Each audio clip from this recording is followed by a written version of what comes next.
எத்தனை தடவை நீங்கள் ரட்டன் டாட்டாவை பார்த்துருவீங்க வாழ்க்கையில். அது வந்து ஒவ்வொருத்தர்கிட்ட ஒரு ஒரு அனுபவங்கள். மறைந்த எம்ஜிஆர் கிட்ட ஒரு அனுபவம் எனக்கு. நானும் என் ஒய்ஃபும் காரில் வந்துட்டு திரும்பி வந்துகிட்டே இருக்கோம். வந்தோடனே என்ன ஆச்சுன்னா, இந்த ரிசர்வ் பேங்க் இருக்கு இல்லையா, அந்த கீழே ஒரு சப்வே மாதிரி இருக்கும்.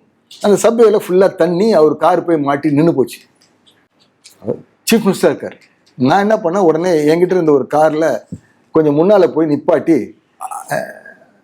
அப்பா என் காரில் வந்து நீங்கள் போங்கன்னு சொல்லிட்டு நான் என்ன பண்ணேன், என் ஒய்ஃபை நீ கீழே இறங்கிக்கம்மா, சிஎம்க்கு இந்த காரை கொடுத்துடலாம், அவர் போய் இறங்கிட்டு நம்ம ஏதோ ஒரு ஆட்டோ கிட்ட பிடிச்சி வீட்டுக்கு போயிடலாம் அப்படின்னு சொல்லி அவரை உட்கார வச்சு நான் இது பண்ணேன். அவர் என்ன பண்ணாரு, இல்லை நான் உன்னை தனியாக விட்டு போக முடியாது, நீ உள்ளே போ அப்படின்னாரு. உடனே நான் உள்ளே போய் உட்கார ஒரு சூழ்நிலை வந்தது. அதுக்கப்புறம் பக்கத்தில் வந்து உட்காந்தோடனே, சார் அவங்க மிஸ்ஸஸ் வெளியே நிற்கிறாங்க சார், தனியாக நிற்கிறாங்கன்னு.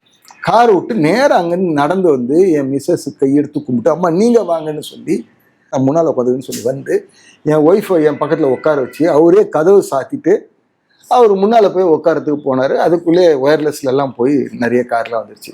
இது எதுக்கு உங்ககிட்ட சொல்ல வரேன்னு சொன்னால், ஒரு ஒரு ஒரு சிஎம் நம்ம வந்து சும்மா அவர் ஆக்ட் பண்ணுறாரு கொள்றாருன்னு ஆனால் நான் நிஜத்தில் பார்க்கும்போது ஒரு லேடிக்கு அவர் கொடுத்த ஒரு இம்பார்ட்டன்ஸ், என்ன ஒரு இம்பார்ட்டன்ஸ் அவர் கொடுத்தாருங்கிறது வந்து எனக்கு அப்படியே மெய்சிலுத்து போச்சு.